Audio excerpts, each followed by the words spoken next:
Amerika itu negara paling kurang ajar, di mana semua negara itu diawasi. Bahkan misalnya di Indonesia itu ada DES atau DES Indonesia itu ada 5 dokter yang kalau pejabat bicara mereka menganalisa apakah ini bohongan, apa ini beneran, apa ini tidak tahu, apa ini strategi, dan lain sebagainya. Dianalisa gitu. Terus ada laporannya. Nah, mantan-mantan mereka itu, walaupun sudah tidak aktif, saya masih sering berhubungan. Terus juga dari Malaysia, dari Filipina, gitu. Karena dulu sewaktu saya masih aktif di lembaga-lembaga tertentu itu, mereka masih menjabat. Data-datanya pasti data lapangan, pasti valid.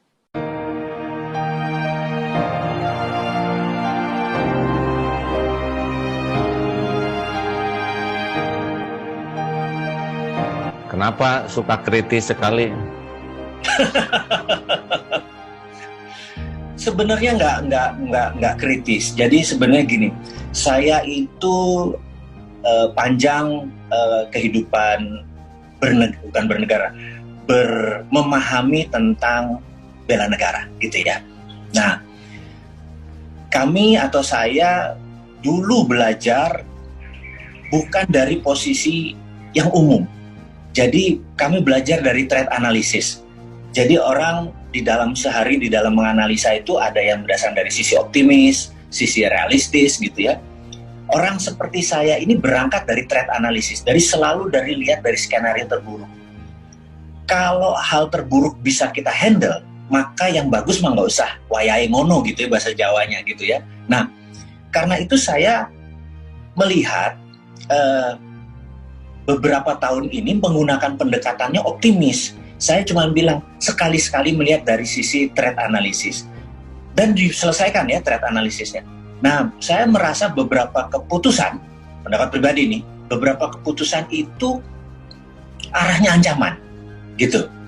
Jadi ya kita mengingatkan saja, bukannya harus memaksakan kehendak, mengingatkan saja bahwa kalau begini rupiah 17.000 nih, gitu. Pendekatannya, pemahamannya begini. Kalau keputusan kebijakan luar negerinya begini, negara ini akan begini, gitu, dan lain sebagainya. Jadi saya cuman mengkritisi itu tidak semua bagian. Yang saya kritisi biasanya masalah ekonomi. Dan dunia saya yang tahu banyak adalah dunia oil and gas. Jadi dua itu, tapi ujung-ujungnya tetap ekonomi gitu ya. Jadi punten, kadang-kadang saya malah pengen, ayo duduk, ini loh muscle knowledge-nya gitu ya. Ya. Itu tuh ada ilmunya gitu, menganalisa atau ilmu perasaan atau penerawangan atau apa gitu. Nggak ada. Jadi ilmu di dalam threat analysis itu selalu melihat adalah bagaimana tindakan itu membuat negara itu utuh.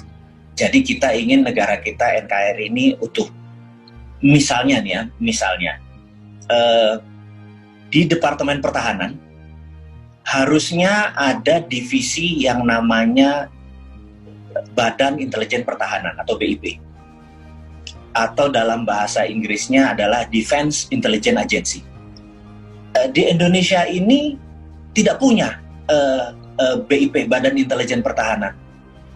Berbeda dengan BAIS, di mana dia lebih ke militer, berbeda dengan BIN, di mana dia adalah tool untuk intelijen bernegara, tapi defense, pertahanan harusnya ada. Nah, usul-usulan seperti begini terkadang membuat kebijakan-kebijakan karena tidak ada pendekatan dari kacamata pertahanan.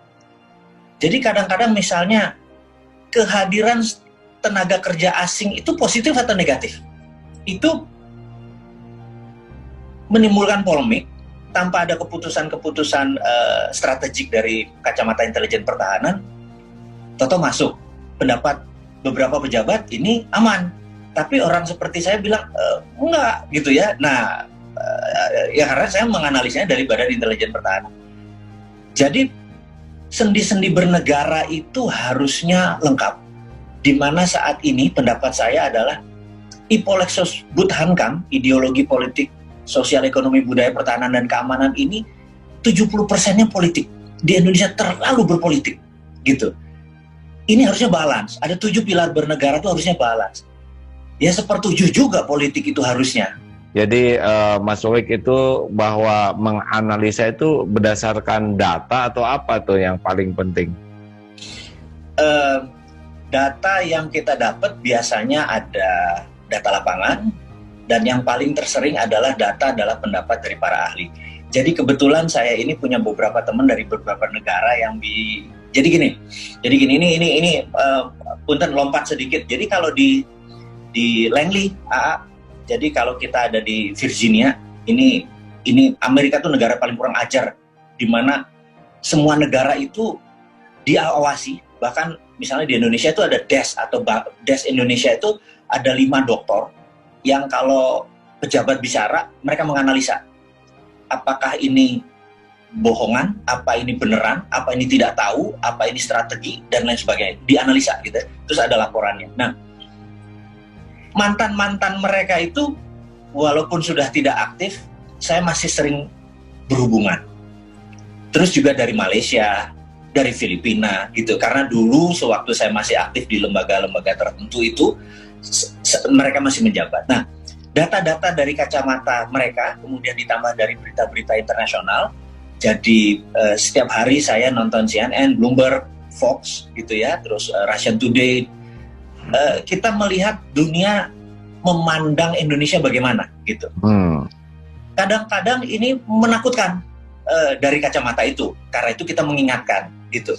Saya sih merasa kayaknya di lingkaran pejabat negara yang seteliti itu atau seperduli itu sama saya kayaknya nggak terlalu banyak. Jadi saya ya udah bunyi aja lewat udara gitu.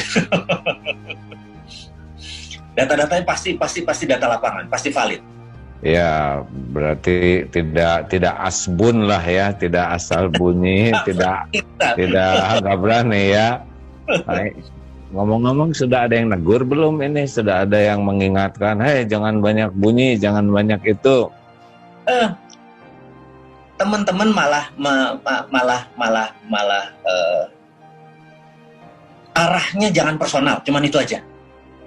Jadi jangan personal karena kalau personal itu ada undang-undangnya gitu ya. Nah karena itu kita ngomongnya global, kita ngomongnya tidak menyinggung individu. Iya demi bernegara sekali lagi. Saya pikir saya juga harus bertumbuh ya. Karena itu mulai mungkin sejak 2 bulan terakhir saya tidak pernah menyebutkan organisasinya atau namanya yang dimirip-miripkan, lebih enak global. Tapi tujuannya ini bukan untuk mengkritik negatif. Tujuannya adalah kecintaan kita, cara berkontribusinya begitu gitu ya. Nggak ada niatan untuk, satu lagi harus diingat, nggak ada niatan saya untuk berpolitik. Karena saya pikir mengabdi masyarakat atau public services sebagai orang politik, saya tuh nggak humble, nggak rendah hati, nggak kayak AA santun, pendengar yang bagus gitu ya.